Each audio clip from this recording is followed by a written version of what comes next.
Troliai mumiai, tėtis ir jūra. Antras skyrius. Ir antra dalis. Toli, toli vakarinėme kišulyje stovėjo mažučiukas namelis. Iš akmenų ir cemento.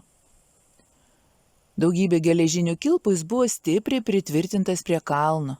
Išgaubtas kaip ruonio nugara ir storo stiklo langais žvelgė tiesiai į jūrą. Namelis buvo toks mažytis, kad jame vos galėjai išsitekti sėdomis, jeigu buvai ne per didelis.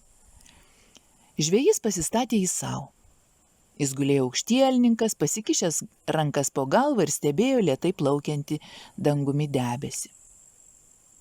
Labas rytas, pasisveikino muminukas. Tu čia gyveni?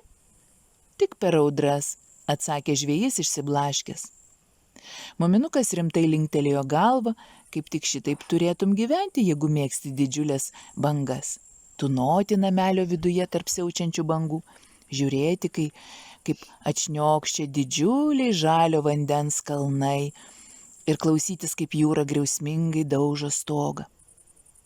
Muminukas mielai būtų paklausęs, ar jis irgi kokį kartelį negalėtų įeiti vidun ir paganyti akių į bangas.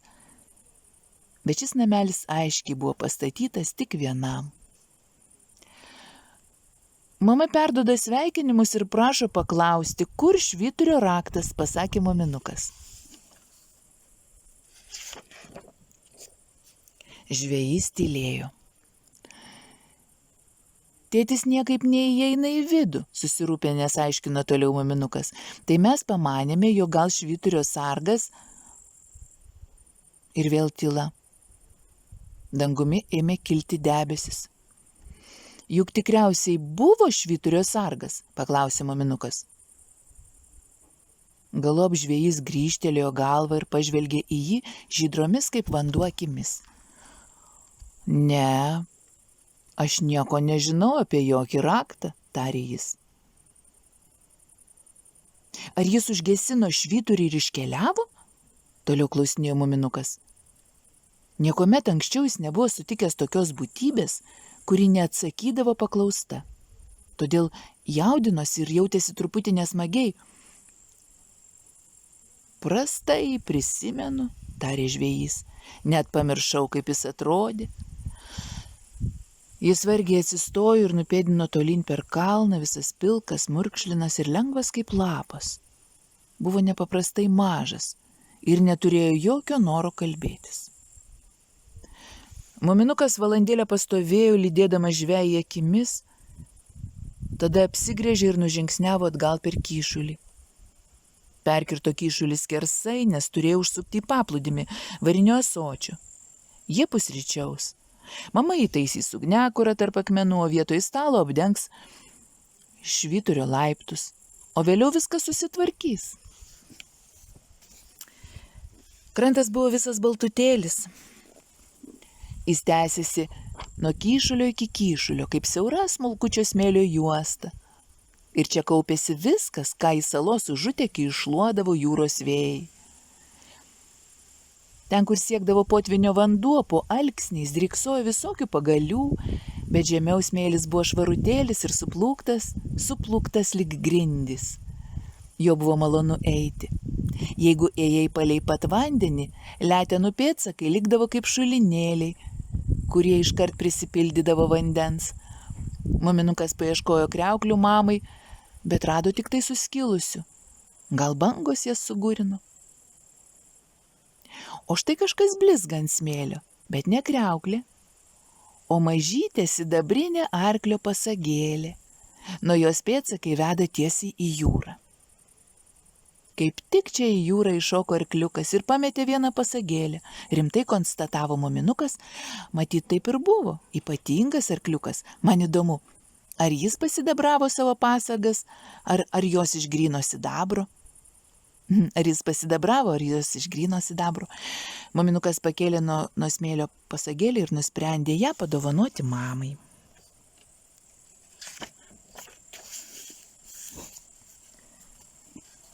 Kiek toliau pėdsakai vėl vedė iš jūros. Taigi jūros arkliukas, bet muminukas niekuomet nebuvo jų matęs. Jie gyvena toli jūroje, kur nepaprastai gilu. Muminukas vylėsi, kad štai šitas jūros arkliukas namie gal turi atsarginės pasagas. Laivelis gulėjo pasviręs ant šono su vyniotomis burėmis ir atrodė taip, tarsi niekuomet nebeketintų jų išskleisti. Buvo ištrauktas toli ant kranto ir nebeturėjo jokių reikalų su jūra. Muminukas tyliai pastovėjo, žiūrėdamas į nuotykį. Buvo truputį jo gaila, bet gal laivas miega. Be to, gal jie kokį vakarą plauks žvejoti su tinklais. Virš jūros pasirodė debesų, ramių debesų, pilkšvai aptraukusių dangų lygi pat horizonto. Krantas pasidarė nykus ir muminukas panūdo grįžti namo. O namai staiga tapo švyturio laipteliai. Slėnis, kur jie anksčiau gyveno, liko pernelyg toli. Be to jis rado sidabrinę jūros arkliuko pasagą. Tai buvo lemtingas ženklas. Bet ar jis galėjo viską pamiršti, kartojo tėtis, jis juk pažinojo švyturio sargą. Abu gyveno toje pačioje saloje, juodu turėjo bičiuliautis. Jis nė kruopelės neprisimena, tarė muminukas.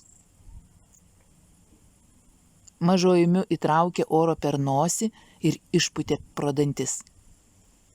Tas žvejys yra išsiblaškėlis, dumblių prikimšta galva, pareiškė ji. Iš kartais supratau. Bet jeigu du išsiblaškėliai gyvena vienoje saloje, tai arba viską žino vienas apie kitą, arba nieko nenori žinoti vienas apie kitą. Greičiausiai ir pirmą, ir antrą. Na, antrą dėl pirmą. Patikėkit manim, juk aš baisiai protinga. Kad tik nebūtų lietaus, sumurmėjo muminuko mama. Visi apsupo muminuką ir žiūrėjo į jį. Buvo šaltoka, kai saulė pasislėpė. Visi jautėsi sutrikę ir muminukui praėjo noras pasakoti apie namelį, pasistatytą grožėtis bangomis.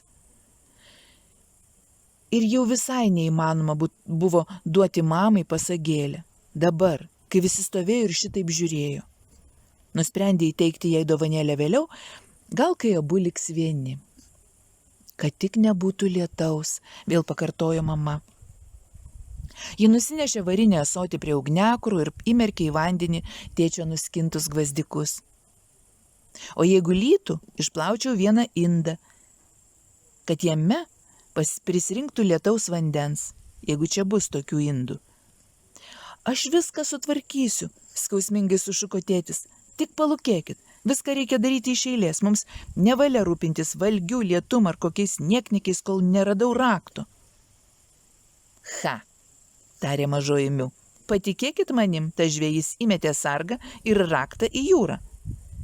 Čia jau atsitiko siaubingų dalykų ir atsitiks dar baisesnių. Tėtis atsiduso. Jis apėjo švyturį ir pro uolas patraukė prie jūros, kur niekas negalėjo jo matyti. Šeima kartais jam trukdydavo, jie nesuprato esmės. Jam knietėjo. Ar ir kiti tėčiai panašiai gyvena? Tokios tokelės.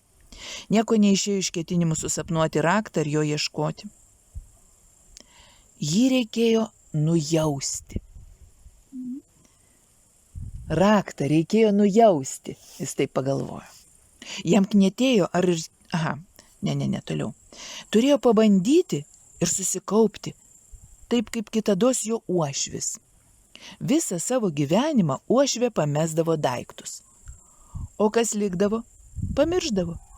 Tuomet uošvis paprasčiausiai susikaupdavo ir nieko daugiau nebereikėdavo. Jis viską rasdavo.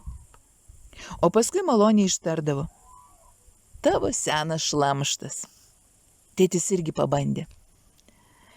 Be jokio tikslo klydinėjo po uolas, stengdamasis sukaupti mintis. Galop jam ėmė rodytis, kad jo galvoje viskas perkratyta ir barška kaip žirniai skardinėje. Bet daugiau nieko. Jo letenos apčiuopė išmintą takelį, vingiuojantį per trumpą saulės išdegintą žolę tarp akmens luitų. Einant juo ir mėginant susikaupti, tėčiui šovė mintis, jog šitą takelį gal ištrypė švyturio sargas. Jis turėjo daugybę sykių eiti šiuo taku, bet jau labai seniai. ir išeiti tiesiog prie paplūdimio uolų, kaip ir tėtis. Takas pasibaigė, čia nebuvo nieko daugiau, tik plyna jūra. Tėtis žengtelėjo prie krašto ir pasižiūrėjo žemyn. Čia kalnas žaismingai skardis po skardžio leidosi į apačią. Ištisa vingių ir dailių raitytų švelnių linijų maišalienė, ištisa, smenganti vis žemyn ir žemyn. Kalno papėdėje grumeno bangų mūša, vandens galybė kilo ir krito, atsitrenkdavo į uolas ir vėl grimzdavo kaip didžiulis nedrąsus padaras. Juodą vandenį žemai dengė šešėlis. Tėčiui pakirto kojas ir kiek apsisuko galva. Jis paskubėjo atsisėsti, bet negalėjo atplėšti akių nuo vaizdo žemai. Štai didelė giliausia jūra, visiškai kitokia nei toji, kurios bangos skalavo prieplauką jo namuose. Tėtis pasilenkė labiau ir išvydo aikštelę, kaip tik po pat viršukalnę. Savaime suprantama, reikėjo nuslysti žemyn ant lygios vietelės išduobtos tarp uolų ir apskritos kaip kėdė. Ta pat akimirką tėtis liko visiškai vienas, atskirtas nuo pasaulio, aplinkui buvo tik dangus ir jūra. Matyt, čia sėdėdavo švyturio sargas, dažnai sėdėdavo. Tėtis užsimerkė, jį supąs didingas vaizdas svaigino ir žirnė jo galvoje ėmė barškėti taip stipriai, kaip niekuomet nebarškėdavo. Švyturio sargas ateidavo čia kartais, kai jūroje kildavo smarkios bangos. Jis žiūrėdavo, kaip žuvėdros kasasi sparnais prieš vėją audringame danguje, o bangų purslai tikšdavo po juo, prieš jį kaip sniego debesis. Vandens perliukai pakildavo jam prieš akis ir valandėlę sustingdavo ore, o paskui krisdavo atgal į juodą griaudėjančią gelmę. Tėtis atsimerkė ir nusipurtė. Nugarą ir letenomis jis prisispaudė prie akmenų sienos, kur plyšiuose augo daug baltų gėlyčių. Kas galėtų pamanyti? Gėlyčių. O plačiausiame plyšyje švytėjo raudonos rūdys. Ten gulėjo raktas, sunkus geležinis raktas. Kažkas susijungė muminuko tėčio galvoje. Žinoma, viskas be galo aišku. Šitoje vietoje švyturio sargas mėgaudavosi vienatvę. Tai buvo jo apmąstymų ir svarstymų vieta. Kaip tik čia jis paliko raktą, kad tėtis jį rastų ir perimtų švyturį. Stebuklinga galia labai išmintingai išrinko muminuko tėtį švyturio savininku ir sargu. Ak, kaip nuostabu, tu jį radai? Tarė muminuko mama. O kur? Sušuko muminukas. Tiksliai neįmanoma žinoti, paslaptingai atsakė tėtis. Pasaulis kupinas keistų dalykų tiems, kurie juos pastebi. Gal ir pati didžiausia ir balčiausia žuvėdra įteikė man šį raktą. Tarė mažoimiu, su šilkiniu kaspinu ir orkestru, ar ne? Tai jis iš tikrųjų rado. Ne tai, kad svajojo, iš tikrųjų rado raktą. Tėtis užlipo laipteliais ir įkišo raktą į spyną. Irgždėdamos lėtai atsivėrė didžiulės durys, viduje viešpatavo tik juoda tamsa. Mažoji miu kaip žaibas šoko pirmyn, bet tėtis stvėrė ją už plaukų kuodu. Ne tu, pasakė jis, šį kartą tau nevalia. Dabar aš esu švyturio sargas ir aš įeisiu pirmas apsižiūrėti. Jis išnyko tamsoje, o miu pasileido jam iš paskos. Muminuko mama palengva prisiartino ir pasižiūrėjo į vidų. Švyturys buvo tuščiaviduris, kaip išpuvęs medžio kamienas. Nuo apačios į viršų vedė netvirti sraigtiniai laiptai, laiptai sunkiai vingiavo aukštyn, kilo palei sienas, vis mažėjančiomis spiralėmis. Braškėjo ir traškėjo po muminuko tėčio žingsniais, o jo viršuje jau beveik nebuvo matyti. Pro keletą angų storose sienose vos sunkėsi dienos šviesa. Kiekvienoje angoje tūnojo didelio nejudančio paukščio šešėlis. Paukščiai žiūrėjo į juos. Nepamiršk, kad lauke apsiniaukia, sušnibždėjo muminukas. Juk žinai, kad viskas atrodo niūriau, kai nėra saulės. Žinoma, sutiko mama. Ji perlipo per slenkstį ir sustojo. Viduje buvo drėgna ir labai šalta. Tarp balų juodavo šlapia žemė, prie laiptų galėjai nueiti patiestomis lentomis. Mama dvejojo. Paklausyk, tarė muminukas, aš tau kai ką turiu. Mama paėmė sidabrinę pasagėlę ir ilgai ją tyrinėjo. Kokia graži, pasakė. Tai nuostabi dovana. Kai pagalvoji, kad yra tokių mažų arkliukų. Eikš, mama, linksmai sušuko muminukas. Eikš, bėgsime į patį švyturio viršų.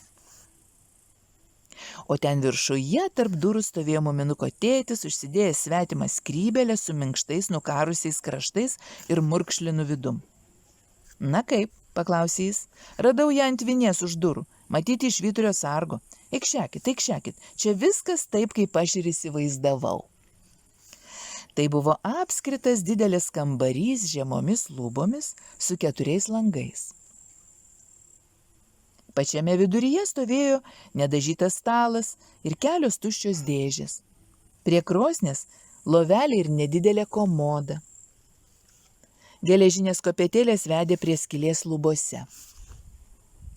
Ten viršuje švyturys, aiškino tėtis, vakare jį uždegsiu. Argi negražios šitos baltos sienos ir kambarys toks didelis, erdvus ir tuščias, o vaizdas pro langą irgi toks pat, visur erdvu, platu ir tuščia, argi ne? Jis pasižiūrėjo į mamą, kuri nusijuokė ir pasakė, tu teisus, čia siaubingai tuščia ir erdvu. Kažkas čia viduje siuto, tarė mažojumiu. Grindys buvo nužertos stiklo šukėmis, ant baltos sienos geltonavo alyvos dėmė, nutekėjusi žemyn ir sustingusi ant grindų į balą. Kas čia sudaužė lempą? Nustebo mama ir pakėlė žalvarinę lempą, nusiritusią po stalu. Paskui juk jam reikėjo būti tamsoje? Jį perbraukė leteną per stalą, jo paviršius buvo suraižytas 100, gal net 1000 brėžių, eilėmis po 6. Vienoje 7 visi 6 perbraukti, 7 brėžiai, tai galėjo reikšti savaitę. Daugybė savaičių panašių viena į kitą, tik viena kitokia. Ji turėjo 5 brėžius. Mama apžiūrėjo toliau, kraustė podelius ir puodus, skaitė, kas parašyta ant tuščių dėžių, razinos iš Malagos, škotiškas viskis, suomiška duona. Pakėlė apklotus ir pamatė, kad tebėra paklodės, komodos jį neatidarė. Visi įsitempę stebėjo ją, galop tėtis paklausė, na kaip? Jis buvo labai vienišas, tarė mama. Taip, bet ką tu manai? Manau, jog čia labai miela, tarė mama. Šiame kambaryje galima gyventi visiems. Kaip tik šitaip, sušuko tėtis, aš parinksiu lentų paplūdimyje ir sumeistrausiu lovas mums visiems. Aš išgrysiu kelią, pastatysiu prieplauką, o, čia kalnai darbo, bet pirmiausia, mums reikia atsinešti daiktus. Gali būti lietaus, ne tu. Tu pasiliksi čia, tyliai, ramiai ir jausiesi kaip namie. Tarp durimių atsisuko ir pareiškė. Aš ketinu miegoti lauke, be jokios lovos. Lovos kvailystė. Taip ir padaryk, tarė mama, jei gulis galėsi pareiti namo. Likusi viena, mama pakabino pasagėlę ant vinies viršum durų, paskui priėjo prie lango ir pasižiūrėjo pro jį. Ėjo nuo vieno lango prie kito, visur tyvuliavo jūra, tik tai jūra ir krykščiančios kregždės, žemyno niekur nematyti. Ant paskutinės palangės gulėjo cheminis pieštukas, keli virvagaliai ir kablys tinklams. Mama stovėdama ėmė žaisti pieštuku, išsiblaškiusi nupiešė ant palangės gėlytę ir gražiai patamsino lapus, nieko svarbaus negalvodama. Tėtis stovėjo prie krosnės, įkišęs galvą į kaminą. Čia paukščio lizdas, sušuko jis, štai kodėl ir netraukė. Ar jame kas nors gyvena? Paklausė mama. Tėtis išlindo juodas kaip nuodėgulis. Kažkoks niekam neįdomus laukys, atsakė jis. bet dabar jo nėra namie, tikriausiai išskrido į pietus. Tačiau jis vėl sugrįž pavasarį, sušuko muminukas. Jis turi rasti savo namus sugrįžęs, juk galime virti valgį lauke. Visą gyvenimą? Paklausė mažoji Miu. Na taip, lizdą juk būtų galima po trupučiuką perkelti, sumurmėjo muminukas. Ha, kaip visada, tarė mažoji Miu. Manai, laukys žinos, kaip tu iškraustė jo lizdą, staiga ar po trupučiuką? Šitaip sugalvojai, kad tavęs negraužtų sąžinė. Ar mes visą savo gyvenimą valgysime lauke? Priblokštas paklausė tėtis. Visi sužiūro į mamą. Išimk lizdą, mielasis, pasakė ji. Pakabinsime jį už lango. Kai kada troliai svarbiau už laukius. Mama pakišo indus po lovą, kad kambarys atrodytų jaukesnis, o tada išėjo ieškoti žemės. Tai buvo labai rimtas žygis. Jis sustojo prie švyturio laiptelių ir palaistė jūros vandeniu rožes. Jos vis dar tebelukuriavo dėžėje nuo cukraus prikrautoje juodžemio iš namų. Sodą reikėjo veisti čia. Jis turėjo gražiai atrodyti, arčiau švyturio, kur daugiausia saulės. Jam reikėjo storo sluoksnio geros žemės. Mama ieškojo ir ieškojo, žingsniavo palei kalno papėdę, per viržyną patraukė prie pelkutės, apėjo sąžalyną, įlindo tarp drebulių, įpūkštė šilta smėlinga vėlėna ir nieko nerado nė trupučio žemės. Muminuko mama niekuomet anksčiau nebuvo mačiusi šitiek akmenų. Už drebulyno žemė buvo ištisas akmuo. Nykus laukas nusėtas pilkais rieduliais, akmenų laukas. Jo viduryje kažkas smalsaudamas buvo išėmęs akmenis ir pasidariusi didelė duobė. Mama priėjo ir žvilgtelėjo į ją. Apačioje nebuvo nieko daugiau, tik akmenys. Tokie pat apvalūs ir pilki. Jai parūpo, ko čia ieškojo švyturio sargas. Gal nieko ypatinga, gal norėjo trupučiuką pažaisti. Jis kėlė aukštyn vieną akmenį po kito, jie vėl riedėjo atgal, galop jis pavargo ir patraukė savais keliais. Muminuko mama nužingsniavo toliau paplūdimio link. Ir čia apačioje buvo žemė. Pagaliau. Juoda, plati, gili juodžemio juosta, nusitęsianti palei paplūdimį po alksniais. Tarp akmenų kilo aukštyn stambų žali augalai, tikra geltonos ir violetinės spalvos karalyje, nelauktai atsivėrusios vešlios džiunglės. Mama įsirausė letenomis į žemę, pajuto, kad ji visa išraizgyta daugybės augančių drėgmę siurbiančių šaknų, kurių nevalia trikdyti. Bet tai nesvarbu, šiaip ar taip buvo žemės. Dabar sala tapo patikima. Ji riktelėjo tėčiui, kuris vaikščiojo paplūdimėje ir rinko iš po dumblių lentgalius. Pasileido prie jo bėgčiom, taip kad net prijuostė plaikstėsi nuo vėjo ir sušuko, aš radau žemių. Tėtis pakėlė akis, na, pasakė jis, tai kaip tau patinka mano sala? Panašios į ją nėra visame pasaulyje, gyvai pareiškė ją mama. Žemė slūkso čia, paplūdimyje, užuot buvusios kur nors salos viduryje. Šitą aš tau paaiškinsiu, tarė tėtis. Visuomet klausk manęs, jeigu ko nors nesupranti. Žinau viską, kas susiję su jūra. Matai, čia yra dumbliai, kuriuos išmetė jūros bangos. Po trupučiuką jie virto žeme, tikra žeme. Na ką? Šito tu nežinojai. Tėtis nusijuokė ir plačiai išskėtė letenas, lyg dovanodamas mamai visus siūbuojančius jūros dumblių sąžalynus. Ir mama ėmė rinkti dumblius. Visą dieną nešė juos ir krovė į kalno plyšį, kur po trupučiuką turėjo susidaryti sodo dirvožemis. Dumbliai buvo tokios pat sodrios, šiltos spalvos, kaip žemė gimtajame slėnyje, bet to turėjo savitą purpurinį ir oranžinį spindesį. Mama jautėsi rami ir laiminga, jis svajojo apie morkas, bulves ir ridikėlius, apvalėjančius ir tarpstančius čia šilumoje, jie regėjo, kaip išdygę žali lapeliai pučiasi ir storėja, regėjo, kaip vėja, prie mėlynos jūros linguoja gausybė pomidorų, žirnių ir pupelių, kurių gaus jos šeima. Žinoma, tai bus tik kitą vasarą, bet tai nesvarbu.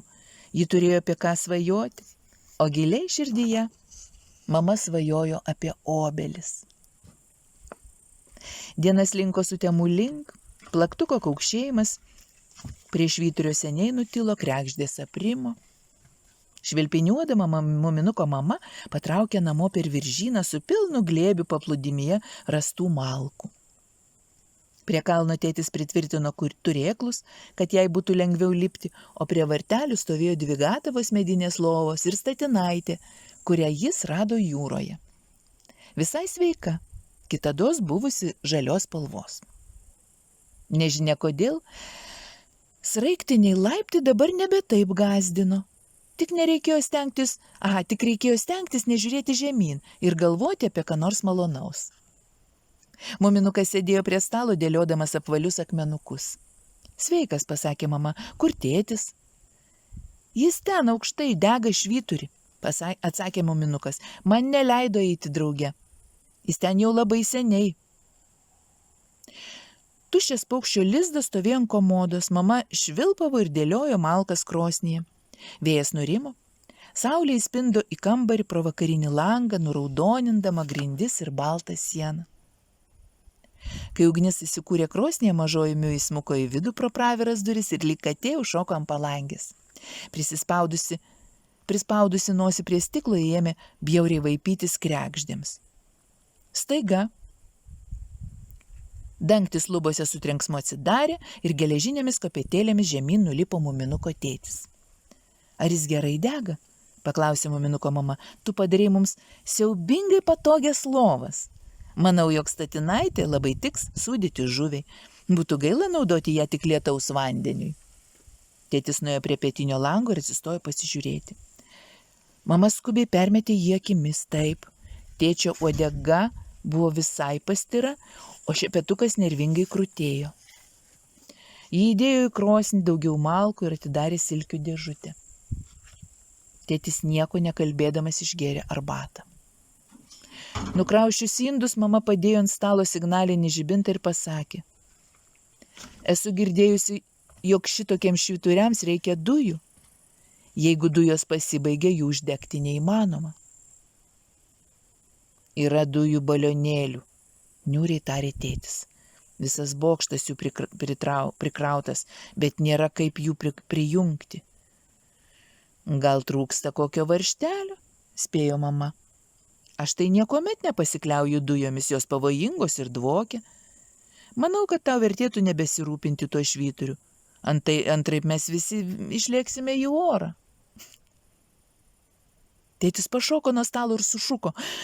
Ir kaip tu nesupranti, dabar aš esu švyturio sargas. Švyturys turi degti.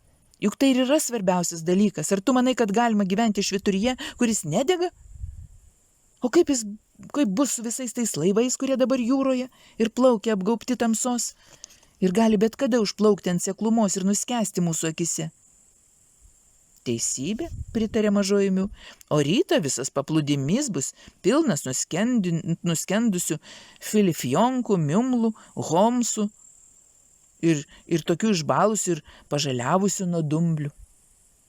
Netaukšk niekų, tarė mama. Ji pasisuko į tėtį ir pasakė. Jeigu tau šį vakar nepavyko uždegti švyturio, tai pavyks rytoj arba kurią kitą dieną. O jeigu švyturys nedegs, tai subjūrus orui pakabinsime lange lempą. Viskas nors pamatys ją ir supras, jog jeigu toliau plauks, paklius ant seklumos. Na, dabar jau metas pakalbėti apie ką kitą. Gal mums reiktų įnešti vidun lovas prieš sutemstant? Aš nelabai pasitikiu šitais klibančiais laiptais. Aš pats jas užnešiu, tarė tėtis ir nusikabino nuo vinies skrybelę. Ant kalno jau buvo kone visai tamsu. Tėtis ramiai stovėjo, žvelgė į jūros tolį ir galvojo. Dabar ten aukštai, ji uždega signalinį žibintą, ji padidina liepsną, valandėlę pastovi ir pasižiūri kaip paprastai. Mes turime pilną bidoną žibalo. Visi paukščiai sutupė miego. Kai saulė nusileido, uolingos salelės pajuodavo dangaus fone. Vienoje iš jų buvo jūros ženklas, o gal tik akmenų krūsnis. Tėtis pakėlė vieną lovą ir tada sustingo klausydamasis. Iš toli atsklido vos girdimas graudus staugimas. Savotiškas vienišas garsas, nepanašus į jokį lygi šiol tėčio girdėtą garsą. Jis atskriejo vandens paviršiumi, atnešdamas tėčiui neapsakomą vienišiaus skundą. Akimirką tėčiui rodėsi, kad kalnas po jo letenomis sudrebėjo, paskui vėl viskas nurimo. Muminuko tėtis pamanė, kad tai turbūt koks paukštis, kaip keistai jie kartais dejuoja. Jis užsikėlė lovą ant nugaros, tai buvo gera ir tvirta lova, jai nieko netrūko, tačiau švyturio sargo lova ten bokšte priklausys jam, joje daugiau niekas nemiegos. Tėtis sapnavo, kad jis skuba aukštyn, begaliniais laiptais. Gobianti jį tamsa pilna plasnojančių sparnų, skraidžioja nebylūs paukščiai, laiptai sulė kiekvienu jo žingsniu. Girgžda ir linksta, skardžiai vaitoja, o jis skuba, siaubingai skuba. Jam reikia užlipti aukštyn ir uždegti švyturį.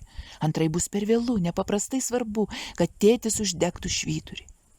Laiptai vis siaurėja ir siaurėja, po jo letenomis ima žvangėti kaip geležiniai, ir štai jau jis šalia lempos, kuri laukia savo apvaliam stikliniam gaubte. Sapnas sulėtėja, tėtis ima apgraibom slinkti palei sienas, ieškodamas degtukų. Kelią jam užtveria stambios, gaubtos spalvotos stiklo šukės. Jose atsispindi jūra, raudonose šukėse bangos, raudonos kaip liepsna, o žaliuose jūra smaragdinė, šalta ir tolima, kokia tik gal būna tik mėnulyje, o gal tokios apskritai niekur nėra. Reikia labai skubėti, bet tėtis juda vis lėčiau ir lėčiau. Tėtis klumpa užkliuvęs už dujų balionėlių, kurie atsirita prie jo per grindis, jų ritasi vis daugiau ir daugiau kaip jūros bangų, vėl pasirodo paukščiai ir ima plakti sparnais stiklus, trukdydami jam uždegti švyturį. Iš baimės tėtis suklinka skardžių balsų, tada spalvotas stiklas pažyra į daugybę švytinčių šukelių, o jūra užlieja švyturio stogą ir tėtis krinta žemyn, vis gilyn ir pabunda ant grindų, apsivyniojęs galvą antklode. Kas atsitiko? Paklausė muminuko mama. Kambarys buvo ramus ir mėlynas, 4 langai žvelgė į naktį. Aš sapnavau, tarė tėtis, klaikų sapną.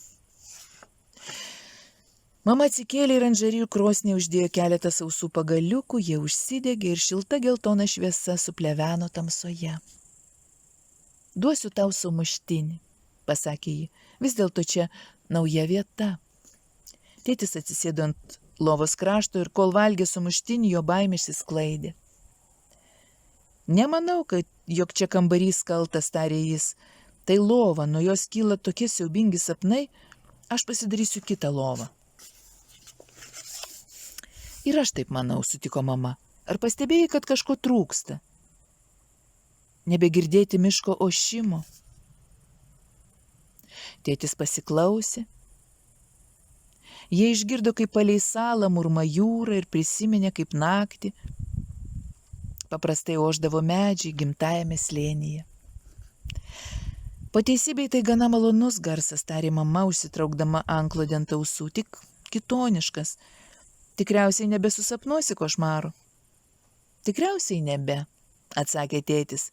Visada gerai nakčiai sušveisti sumuštinį.